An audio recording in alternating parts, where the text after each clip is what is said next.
powered suction to flush out mucus and germs that cause congestion or worse, can make you sick. Over 2 million people use Navage to breathe better, sleep deeper, snore less, and feel healthier without drugs. Go to Navage.com or find Navage at Walgreens, CVS, Rite Aid, Bed Bath, and Target. Divine Intervention is online at yourfortdodge.com, on Twitter at JMike1400. That's right, and we're broadcasting from the Blue Ribbon Pelham Motors studio. Blue Ribbon Pelham Motors is at 612 South 32nd Street, Fort Dodge. You may contact Blue Ribbon Pelham Motors by calling 576-6481 or online at www.fdwaters.com. We're very glad to welcome the program once again today. City Manager David Furyk. How are you, David? Well, I should turn on your microphone if I'm going to do it. Okay, sorry. Pretty good, Mike. There we go. How are you? I'm just fine. You're the warm-up act for, I think, Randy Feaster today, unless somebody from the Growth Alliance. Oh, awesome. Randy's a good guy. Yeah. You want me to ask him anything in particular? Like, what the hell you doing, boy? No, I'll save that for your audience. You gotta save that. All right. I'll stay neutral. Okay. Well, I'm probably not going to ask him that anyway. Probably not in that same language, right? Yeah. Feaster's actually a pretty good guy. You know that, right? He is. He's a former city manager. So he's got to be a good guy. Yeah. I didn't know. I knew he was an accountant. And yeah. He did. He taught up at Dort, I think, Dort College, and did a few. He was a state senator for quite a long time. Yeah, and before that, he was a city manager. I can't remember the name of the town up there. He and I talked about it a while back, but yeah, one of the cities up there he managed for a while. And then he liked the political side of public service, so he became a state senator. And now look at him today. He's a congressman. Yeah, he is a congressman. Yeah. If you go back to some of his old YouTube videos when he was still in the state senate, he could get pretty wild. As you know, I like wild men. I like it when they get crazy on me. So, I haven't seen any of that. Haven't you? Oh yeah, they're out there. Unless Randy took them down. I don't know. Yeah, or somebody. He was a good municipal ally when he was in the state senate because he got municipal finance, having to live in that world. I had to be a city manager.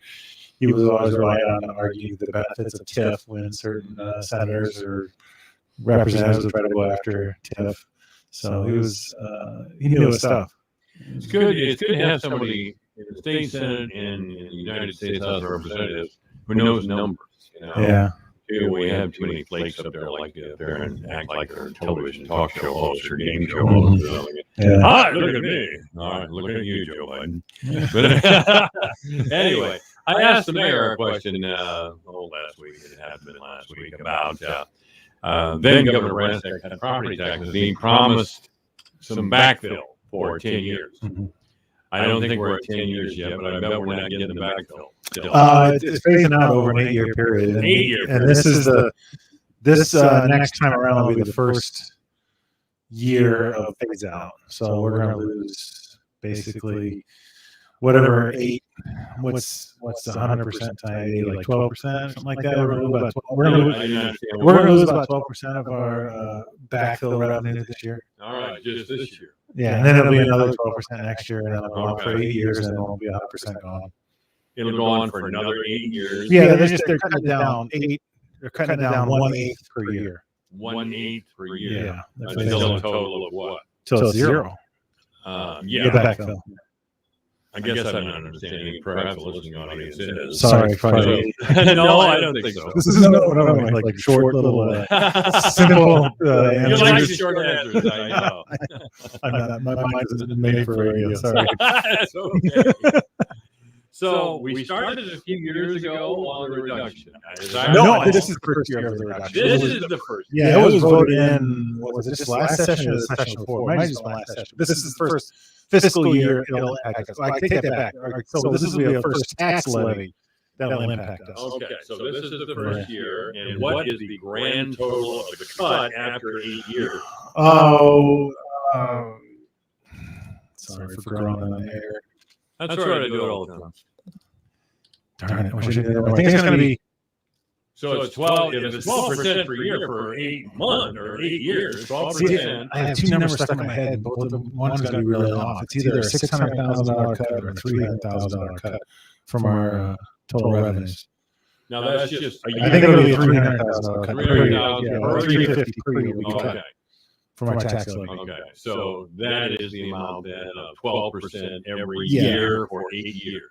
Yeah, or no, Yeah, something like that. You said something about 1/8. It's 1/8. So they're cutting it. 1/8 would be the 12%. Yeah, they're cutting it over an 8-year period equally. So every year they cut 1/8 from it. So I was never that great at math class, but I think I can follow along with this one. Yeah.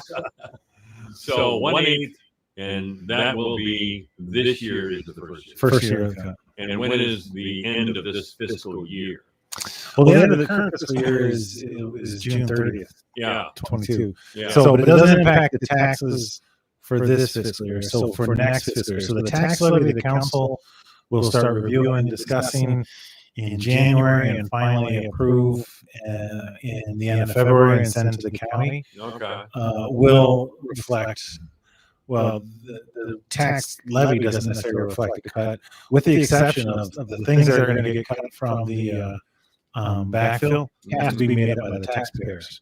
Okay. Yeah, because that's real dollars we need. So some of it, $300,000 is going to have to appear somewhere. yeah, it's going to be made Either up. by cuts or tax Yeah, increases. yeah, it's either cuts or tax increases. I was kind of thinking that we were at the max as far as property tax. Is that correct? Well, Or not? Well, I guess the answer is yes and no. I know you're going to hate that answer, but so for the general fund, Yes, I really hate that. for the general fund, we have maxed out because there's an $8.10 rate limit. Now for other $8.10 per thousand. Yeah, per thousand. Now, for other portions of the tax levy, we are not limited. Debt service being one of them, and the employee benefits being another one. We're not limited at rate there, so it's an as needed. So when the backfill disappears and that money's still needed, it's going to come from the taxpayers. Okay. All right. And what sort of, are we looking at cutting staff like your job or something, or all the money that Bemrick makes from being mayor? No, we're not looking at cutting staff. I think we're pretty healthy financially that we can So- get through this, but it is going to have an impact. Yeah. So we can raise property taxes or not? Well, we can for certain things. So overall, the levy is going to go up some. Yeah. And this You is can for certain things. It would Yeah. be real ag- well, for all properties, All it can go up. All right. Based on this, it can go up. But the general fund, the 810 is limited, and where that hurts is we cannot make up that backfill when it goes away, and that's the one that pays for police, and fire, and parks and rec, and all those other kind of. I remember talking about this when Governor Branstad did it, Governor Branstad in the legislature, and it looked at me at the time, and it still does, as putting this on the cities and counties. If you want certain things, you're going to have to deal with it because we're not going to tax our biggest contributors to the Republican Party. I mean, Mike Sexton was still on our program at the time. I don't know what happened. He got mad at me. I don't know what the hell happened. But, no, he flat turned thumbs down to any sort of tax increase ever. Yeah. Well, the logic behind doing what they're doing makes sense because we do in the state of Iowa overly burden commercial and multi-residential on. You think we do? Yeah, I mean, disproportionately. Well, because of the way we've tied residential property tax values and the rate to ag, it actually causes kind of an unnatural Explain that a battle. little bit. We've tied residential property taxes to ag. Yeah, there's something and I'm not the best one to have. And actually, if you got Feenstra on that, he'll explain this way better than me because he deals with it a lot. Is that they call it the residential rollback, and rollback gets tied to ag value. I don't understand the formula. Randy probably still remembers it from his days. Residential rollback is tied to ag. Residential values are tied to ag values. Okay. And so when I first got here, residential values were held back because ag values were pretty flat. Now, we had later on, after some higher ag, commodity prices, ag values really started to increase. Yeah. So we were able to make up a lot of that, and that the residential values started to increase. But for years, the residential values, like housing values, were held back, or the tax value is, because you have your property, you have your assessed value, and then there's a tax value, and your tax value is like half of your assessed value. So the tax value kept getting held back because of this rollback, and that was punishing cities like Fort Dodge wasn't able to take advantage of the growth in property values and keep up. So that's gotten better over the time as ag values come up. But what that caused over decades is that since the commercial wasn't tagged, that commercial values kept rising.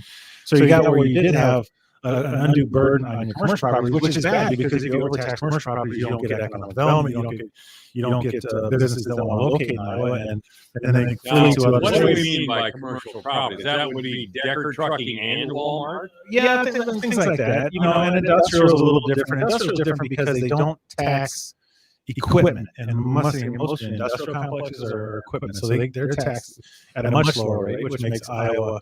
I mean, very if I nice. had a choice, I'd definitely let Decker Trucking or businesses like that off the hook. And who cares about the Walton family? For God's Well, sake? Yeah, I mean, I realize you could make those arguments, but I think the point is that when and I've seen this other places I worked when I worked in Cook County, Illinois, when you overly burden your commercial taxpayers, they leave because they go somewhere else and do the same thing.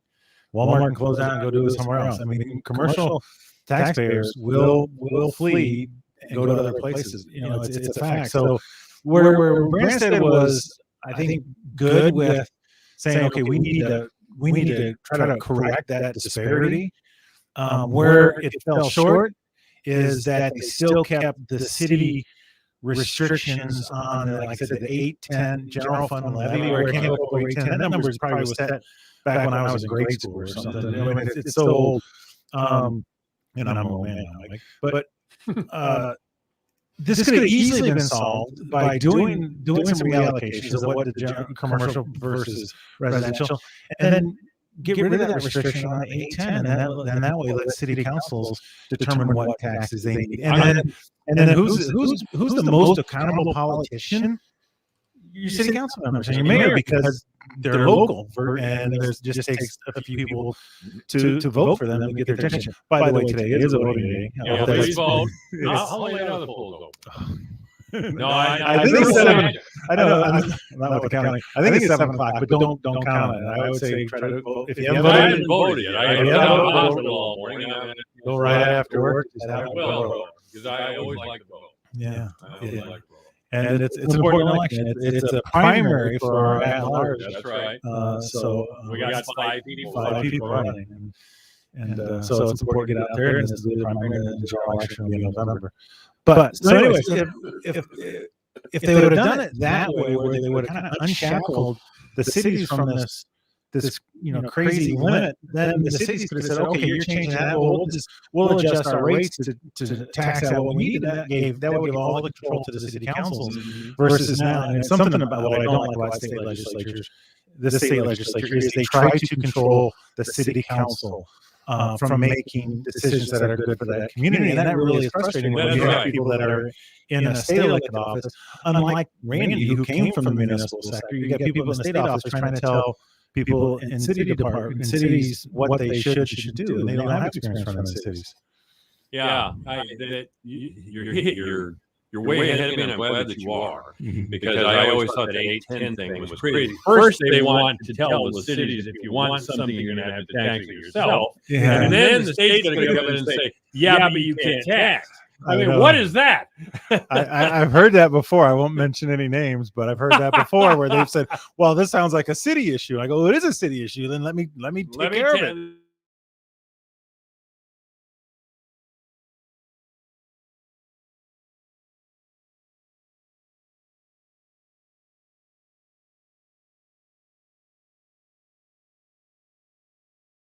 State legislature Lunacy. has to say. Yep. Yeah, that's. I'll have to ask Ann and Kreinbrink about that next time I see him. Maybe I'll even call up Sexton. I'll call him up on the. Call him up on the studio phone. Anyway, David Ferrick is our guest here at AM 1400 KBFD, the voice for Dodge. We're covering a lot of good ground. If you have a question, 955-1400. That's 955-1400. So. Of course, I can't let a session with you.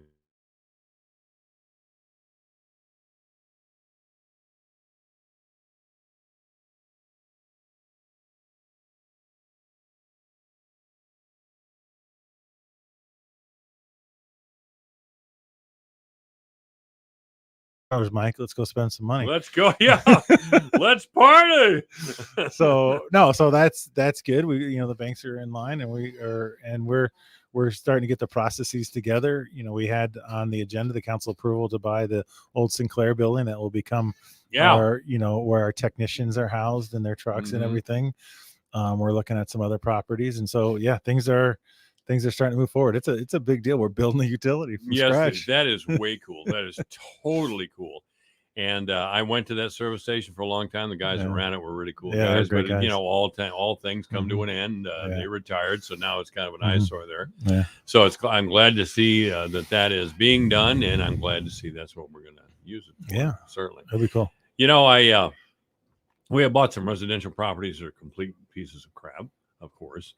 It seems like the landlords are turning out all right on some of these residential properties that we're buying. The house has fallen in on itself, and still all of a sudden the landlord thinks, wow, I've got something here because the city wants to buy it, so I can really hose the city. As a matter of a fact, that's what it's looked like with some of these people who have bought these old junky homes with a promise to do something about it. Okay, I'm going to renovate this home, and you're going to give me these tax breaks and all these things. And then they don't do anything. They're waiting for the city to buy it. It's a hustle. Oh, I don't know. I mean, I don't know what's in the mind of the person buying them. I know we've had some houses that we've been in possession of and then sold that were in good conditions and could be remodeled. And we've had some buyers that haven't been able to get the deal together. And I think some people, get into it and think it might be easier than what it is. And less expensive, or they think they have the skills. And we've bought some properties where there's been some question whether we actually should have paid it. I know we pay more than market value for most of what we buy. That's the real question I'm trying to address here. Yeah, and some of that is built into the system. I mean, we have to be conscious that one of the things that our whole system, government system, judicial system is set up to protect people and their property rights. So big government doesn't come in and just steamroll and pay them. So when like properties up on the northeast side, there's some properties we acquired. You've seen an agenda. Now that's stuff that's built for a roadway, so that's to widen and make that roadway better up there. That's stuff that we could use eminent domain. We do not like using that. So we come up with a policy where we get an appraisal on it, get a real good appraisal, and then we usually offer a percentage above that, and there could be moving expenses and things like that. Just so we're trying to give people fair deals. I mean, there might be people that argue they're not going to fair deal. I'm not equipped to argue on any specific property that looking into it, but the goal is to treat people fairly. And there's other properties where we can't use eminent domain, so again, we try to be as fair as possible. We realize that if the person doesn't want to sell, we're not going to get it, and then we have to evaluate how important it is for the project. And so I mean, so there's a variety of things. They don't want to sell it, or they just hold it. Well, you never know. And at some point, it then becomes it's whose will is more important. Whose will is more stronger, the cities to get it or the property owner to keep on it. Keep it. So. I can tell you that I probably, I think we've only used eminent domain like once or twice. We've taken all fully to the jury process, which is, the sheriff's got to create a property jury together, and they determine what the value is. I can only recall in my memory that we've done it maybe once or twice at most. Where we've had to go to eminent domain. So I mean, I use that term carefully because I don't want to leave the impression that the city's quick to do that. We're not quick to want to take somebody's property without their consent. We want it to be more of a arm's length transaction, shake hand thing, where people agree that it's the right thing to do. Well, I haven't heard of any fights over eminent domain as far as rundown residential housing in our city. Yeah, usually by the time they're run down, I mean, there's not a whole lot of value left in them. I mean, the value to fix them up is more than they would have as far as a property. Okay. I guess I forgot to I forgot to mute the microphone for the second camera here today. Oh, so we had some sort of triple echo going on. Oh, sorry, folks. Really. We had deep reverb in our voices here today. And if I was mumbling, that'd be even worse, I'm sure. God, God forbid that you would mumble, David. All right. God forbid that you would mumble. Well, I'll just have to write myself a note and put it here in the control board to always mute my mic. It's otherwise, we got a bad echo here. We don't want that. No. I have texted County Supervisor Campbell and Conrad and asked about the hours or when the polls close tonight. They haven't gotten back to me yet. I'm really shocked they don't drop everything just and answer a text from me, but they don't. I'm sorry. Go ahead. I was gonna say I want to say it's 7 or 8. Can't remember. 7. I think it's 7. Well, I get off here at 5, so and the courthouse is just down the street, of course, so I should be able to make it. All right. Is there anything we're missing here, David? Quick little PSAs. I know some people ask us in the fall when we allow open burning. So the best answer for that is when the leaves fall off the trees. Someone always calls us right when the first leaf falls. So anyway, it is usually at the end of October, early part of November is when the weather, and that's the announcement I make. The council basically they instructed me to pick 9 days, 2 weekends and a week to allow open burning. And so it's usually, again, you look at the trees and figure out how many that most of the leaves have fallen, but you also look at the long-term weather forecast to make sure it's not going to be, rainy the whole time where it's not valuable. So that'll be an upcoming announcement probably in a month or so. And then there's one more junk days coming up next Monday is the last junk days. If you live in the southwest part of town. I must have missed mine. No, aren't you on the south side of the street? I'm on the south side of the street. Yeah, so yours is your street is the cutoff, the 4th Avenue North. Oh, really? So you will be the next Monday, and so you have your stuff set out by 6 a.m, and we'll pick it up. So if you're a Thursday garbage route and you're south of 4th Avenue North, you are Monday. All right, and that's it. That is kind of a weird dividing line. If I lived on the other side of the street, Kim Allstott would be my city councilman, but I'm captured by Minky. Oh, okay. South side of the street. All right. David Ferrick has been our guest. Thanks a lot, David. You're welcome, Mike. All right. Michael Devine, the mayor of Manville. It's a fancy title for a part-time job. Michael Devine.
I don't know. You cut out for a second. Well, that stuff happens. You're driving, right? That happens, especially when somebody's driving. Yeah, I'm on 20 headed home. All right. Well, first of all, happy belated birthday. What were you, 60? Didn't you have a big birthday here not long ago?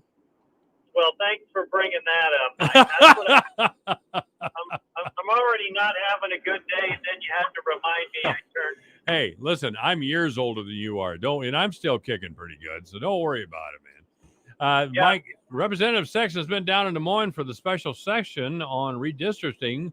What has happened, Mike? What's it look like? Well, the Senate voted the map down, and so it's done. So the Senate had to approve it, the House had to approve it, and the governor had to sign it. But the Senate voted it down, and so then the House just adjourned and went home. So we don't have any result right now. No, we have to wait for map 2 now. Mike. Okay. So the LSA, the Legislative Service Agency, they're a nonpartisan group. They're going to draw map 2, and then we'll start the process over again. Hopefully in about 20 to 30 days, we'll probably go back down and vote on map 2. Representative Mike Sexton is our guest, and he has just informed us that the special session today has resulted in the proposed congressional congressional and state redistricting map as proposed has been voted down.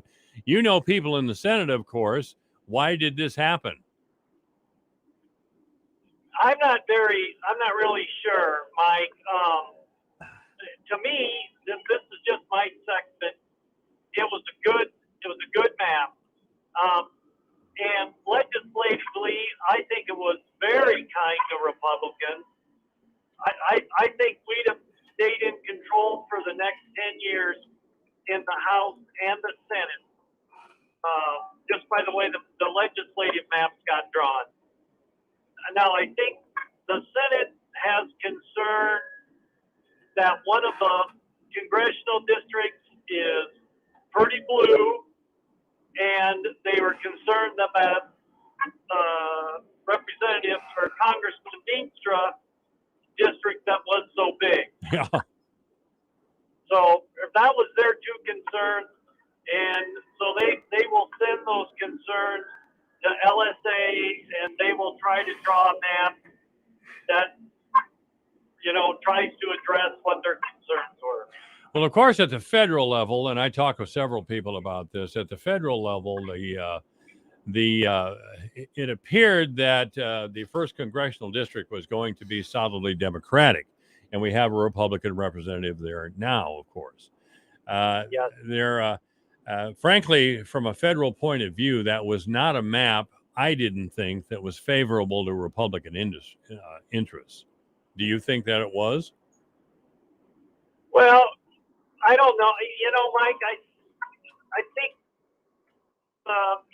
that first was going to be really blue. Of course, Feenstra is about as red as you're ever going to get. And the other two, they said kind of the one that Congresswoman Axne has kind of leans blue. But I think we could have won that with the right candidate. So I don't know that it was as bad as everybody kind of thought it was. I think you take that into consideration with the legislative maps, which I think were very fair for Republicans, and I think we should have took it. But that's just my map. My map was really good personally, but we don't. That's not what we're supposed to look at. We're supposed to look at the big picture. Yeah. Would your district change much? It seems to me you were going to lose Webster County, or the part of Webster County that you represent now. No, I lost Humboldt, Mike, and I picked up Sac. Oh, really? And then I picked up more of Webster County. Oh, you did? Okay. But this map's out the window anyway. I had that wrong then. Well, it's not out the window, Mike, because so we get map 2, and say map 2 is worse in some people's eyes than map 1, and we vote that down. Then we go to map 3. And so map 3 comes the same way the rest of them are, but we could amend map 3. We can't amend map 1 or 2, but we could amend map 3. Okay. And so basically what you do if you go to map 3 is you say, well, we better take 1 or 2, so you amend it with one of those 2 maps. Like if you don't like 3. Now, the one thing that's involved now is that by December 1st, if we don't have this done in code, the Iowa Supreme Court says, okay, Iowa legislature, you had long enough. We're going to do it. Oops, we don't want that. And so the Supreme Court's going to interject in that. There's a lot of speculation. If the Supreme Court does that, they're probably going to go back and say, okay, we're going to take map 1. Yeah. So there's a lot of balls in the air right now, Mike, and we're just going to have to see what happens. Yeah, that's what is the timeline here? I mean, how long do you legislators have to get this figured out before the court steps in? Well, right now, Mike, the clock is ticking. So LSA has 35 days to draw map 2. We believe, and they've kind of told people they think they can do it in 20 to 25. So we had caucus before we adjourned and came home, and we kind of speculate that maybe we could be down back to the point that last week of October, the first week of November, to vote on map 2. Okay.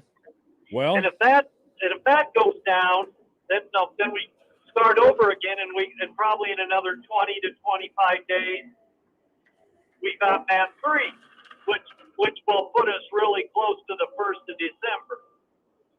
yeah. So, Yeah, well, like that, there's a lot. well, Mike, you there? What's happening, and it's kind of a confusing mess at this. Yeah, you're cutting out on us there just a little bit, Mike. Can you hear me okay or not? Yep, yeah, I can hear you. Maybe we Okay. got cut out again. I just wanted to ask you. I don't know if you saw the Des Moines Register today, but there was a front page story concerning a lagoon up in Algona, where I grew up, that apparently killed a young man. He was agitating it, and it's. I'm going to have to read the article again, really, before I figure out exactly what happened to this young man. But of course, the Register article seems to blame agriculture and the lack of response from the state legislature to keep these sorts of things from happening. Do you know what I'm talking about or not? No, Mike, I haven't seen the story and I haven't heard it. But I find it hard to believe a lagoon where you're outside could overpower you with fumes. I'm not saying that obviously something happened, but typically this kind of thing happens when somebody goes inside of a confinement where they're agitating the pit. Well, apparently in this particular case, a young man by the name of Randy Dean Meyer, only 33 years old, he was running an auger to agitate this pit. And apparently that resulted in fumes that overcame him and killed him. I've never heard of such a thing. Really, not in, as you say, I've heard it in hog confinements, but never outside when a worker is agitating a pit. I assume they take safety precautions. I don't know. Yeah, I don't know, Mike. I can't really make a comment because I didn't hear it until you said it. But maybe when I get home, Becky will know something about it. Yeah, probably will. Okay. Well, Mike, are we missing anything with you? Or I do appreciate you being on and sharing your information here. Yeah, no, I'm just trying to get home so we can get back to the field tomorrow. How you doing in the field? So well, not very good. We, like all other farmers, the beans are really a struggle. The beans themselves are dry, but the stems are green, and it's a real struggle to get them through the combine. And then we switched over to do corn last Monday, and we had a big bearing go out, and that cost us 3 days, and then it rained the end of the week, and now I've spent 2 days in Des Moines, so Sexton Farms is kind of off to a slow start. Why are the stems still green on the beans? Well, we haven't had a hard frost, Mike. Okay. And so, and a lot of people are using fungicide now, which kind of keeps the beans from dying. And it's just been that kind of a year where the beans are dry and the stems are just green. Okay. All right. Well, Mike, I really appreciate you calling. Hope to hear from you again real soon as this situation develops. Yeah, I'll keep you posted on this whole redistricting issue. Everybody's interested in it. Oh, yeah, they are, definitely. Hey, thanks again, Mike. Okay, talk to you later, Mike. All right. That's Representative Mike Sexton. And this is AM 1400 KBFD. The pandemic's reminded us we live in a sea of airborne germs that can assault us with every breath. Your nose is the body's first line of defense by helping filter out allergens, bacteria, and viruses before they reach your lungs. So how do you clean your nose? Navage uses powered suction to flush out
to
and it's not following the code as far as being compact is concerned.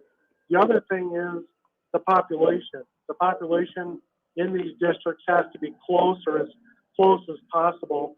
In our congressional districts, the 4 of them, I think all of them are within probably 0.5% of the actual population. There's Senate and House seats that will vary from anywhere from 504 constituents to 500 less constituents. So that could actually swing one district 1,000 votes. And those are the things that the Senate was concerned about. What happens is we voted it down, and then we have to let the LSA know in a resolution why we voted it down, and then they will take those suggestions into consideration when they draw their new map. Now, you have to remember, this is called map number 1 for a reason. They didn't say this is the only map or this is your final map. They said this is map number 1. And if you listen to the opposite side, they're saying that we're breaking the law by voting against this first map. You know, it's in our code and in our Constitution that it's our ability to do this. And in there, it gives us these reasons, or 2 of the reasons why we could vote against this map, and that's why we did it. So we'll be waiting for the second map to come out. Okay, when would that be, do you think, Tim? I'm thinking that they'll probably have it out in 3 or 4 weeks. Then there's an open comment period, and then we'll probably go into session. So if it were my best guess, I'd probably say maybe the 1st or 2nd week in December. Okay. I'm told by Representative Sexton and by Jim Kirsten, who was just on with me, that if the House and Senate can't figure this out, then the Supreme Court steps in. And we don't want to lose control of the process to the Supreme Court. Under what circumstances would the Supreme Court step in and draw the map itself? Well, if we get through the second map here and we vote that down, then the House and Senate would come back in and modify one of the maps. And I think that's a pretty sticky process, because then you might be stepping on certain senators or certain representatives' toes. And if we can't agree on that by a certain date, then it goes to the Supreme Court, the Iowa Supreme Court. But you don't know what certain day that would be in this case. No, it would be later on in December, probably. Okay, so this will be wrapped up by December, you think? It's supposed to be wrapped up by the end of December, yes. I mean, by law it is, but you know, you have to look at we're treading on new territory here. You know, we've never had a pandemic before that has put off the national census, and because of that reason, we weren't able to address this during our ordinary session in January through April, and so now we're dealing with it in special session. Well, at the federal level, at the congressional level, when I looked at the map, it seemed to guarantee 2 Democratic seats. And of course, yeah, I don't know about that, Mike. I mean, to be honest, I got calls from the media, and when it came out, people would text me and stuff. All I did is took a quick look at my map, my district, and I put it away, and that was it. So when people were asking me to comment, I said I really can't comment on it because I took a quick look at my map, and that I didn't call anybody or I didn't text anybody, or I just went on with my life. And you know, this is it's a legal process that is put in code. And if you listen to some of the tweets or some of the things that I had read to me earlier today about what the Democrats are accusing the Republican Senate for doing, is basically breaking the law. And this is not by any means breaking the law. We are totally within the bounds of our duties as senators to do what we're doing right now. Well, nobody pays any attention to that sort of hysteria. I mean, somebody's always screaming fire and the sky is falling. My God. I mean, keep everybody in fear. Why don't you? That's the whole thing. And now the Republicans are breaking the law and the Republicans want to bring Trump back. So Trump will eat us all or something. It's just insanity. You know, it's just these people. And by the way, I've never seen a group of people more afraid of a politician than the Democrats are afraid of Donald Trump. Yeah, if Donald Trump ever came back into office, we'd see complete hysteria. Oh, I mean, wouldn't we'd see to the point where I think our mental health bills would be going up. You know, and I want him to run badly for that reason. So he just drives these folks. You know, I would just like to get a bucket of popcorn and watch it all happen. Oh, me too. Oh, absolutely. Just chickens in a storm, wouldn't it be? Like my grandmother say, they're running around like chickens in a storm. Well, that's what the Democrats would do. They'd be running around like chickens in a storm. And on the floor today, it was interesting because we were lectured for probably 15 minutes, which I was appreciative as they didn't draw this out for a long period of time, and on how divisive our state and federal government is, and how we have to come together, and I'm thinking, oh my gosh, you know. And then they accuse you guys. They want to point. Everybody wants to point to everybody else and make it everybody else's problem, but they don't want to take any responsibility for the inflammatory things they said on the floor for the last session. You know what I mean? Oh, yeah, or those Democrats who keep disrupting Des Moines City Council meetings and those ugly demonstrations apparently are an expression of wonderfulness by a very ragged group of people down there. I mean, well, now you have to remember here, Mike, you've got progressive Democrats following Chris Sinema into the bathroom. I saw that. These are Democrats doing it to themselves, and so now the Democrats are finding out what it's like to be a Republican. I saw that Senator Kristen Sinema of Arizona, who's one of the people who doesn't like what they see in these massive infrastructure bills, was at an event and she had to use the restroom. She was in a stall. She was teaching in Arizona. She was teaching at her college. Oh, was that what it was? But other women came into the women's bathroom and were shouting. Women and men. Women and men. Oh, class move, guys. Yeah. I love liberal. Well, it depends how they identify, Mike. Oh, God, yeah, they identified. Maybe they identified as women for just that day. Whatever. I thought I'd seen it all, man. I thought I'd seen it all. You never know what a Democrat is. I don't know when. Some of them. You know what? What? I hope America is waking up. I hope Iowa is waking up, because this can get really bad if it gets out of hand. And you know what, people, wake up and start to get engaged and speak your voice and your opinion. That's what America and Iowa should be like. Well, yeah, we do that, and we get run over by a federal judge. But ESPN, on the ESPN website last week, it was reported that there was a 4-year-old boy. Are you ready for this? A 4-year-old boy who indicated to his mother that he was actually a girl. So the mother is now has changed his male pronoun to female, dresses him in female clothes, and she had a column in ESPN saying this is completely normal. No, it isn't. You're a terrible parent. That's the issue. The child should be taken from you because you're unbalanced. But this was reported. DHS should be involved. Oh, absolutely. But ESPN here, you know, and ESPN has been criticized for being a bunch of woke flakes. They report this as this is really a good thing. Legitimate. Yeah. This is something wonderful and just normal. And anybody who disagrees, I think it's all there to just shock us, Mike. I don't think so. So when the next thing comes along, we don't feel shocked. Well, that would be somebody identifying as another species, I suppose, and that's coming up. Hi, I'm really a chicken or a moose or something. Oh, I have no idea. I really don't. Thanks for giving people that idea.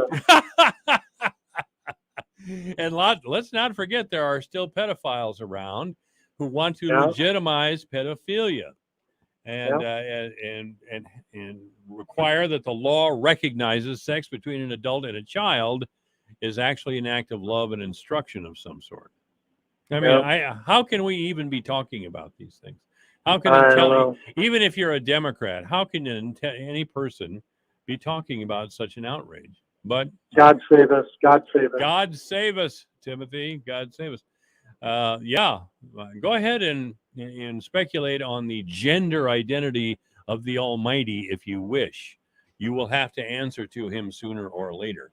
And the whole redistricting thing, it was pretty obvious from the start. I think as soon as the map came out, we had the leader of the Senate, Democrat minority leader, had come out saying, "Oh, we have to accept these maps," and the only reason why they would be denied or turned down is because the Republicans want to gerrymander. And then they talked to us about being political, and that's about as political a statement as you can possibly make before any decisions or any voting has been done. And so there's another example of them coming out and being political, but yet trying to spin it to blame it on us for following the Iowa law. And so, you know what? We've all been, in our caucus, we've all been blamed for doing a lot of bad things to a lot of people. But you know what? Iowa has been, I would trade Iowa for any state in this nation. I think we have great leadership. I think we have a fiscally sound state. I think we have schools that are second to none that we have to stay on top of.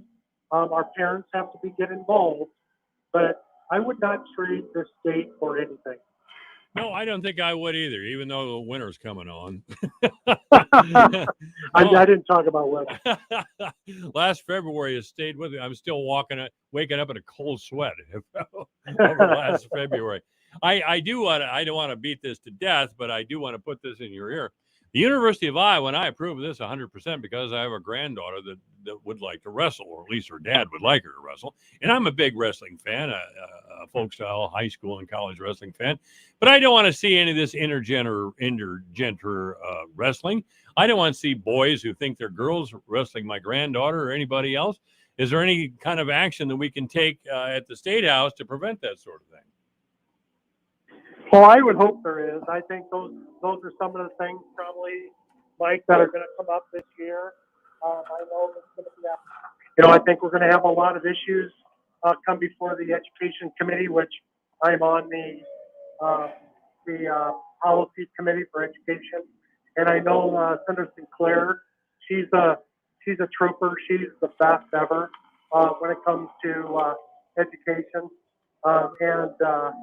I think we'll probably follow her lead, but, the wokeness and the masks and, the vaccination mandates and, everything that are happening, in our school systems, that we have parents that are speaking up and going to their school board meetings and expressing themselves, hopefully in a solid, peaceful way. These school boards have to listen to their parents. That's who put them there, and it's no different than me. I need to listen to my constituents as well because that's who votes me in, and so hopefully we can address some of those issues that you just talked about. Well, I'm all in favor, and I'm glad and proud of the University of Iowa and Coach Tom Brands for stepping up and say, yeah, it's time for women's wrestling at the University of Iowa. I'm happy about that. If a young woman wants to participate, why not?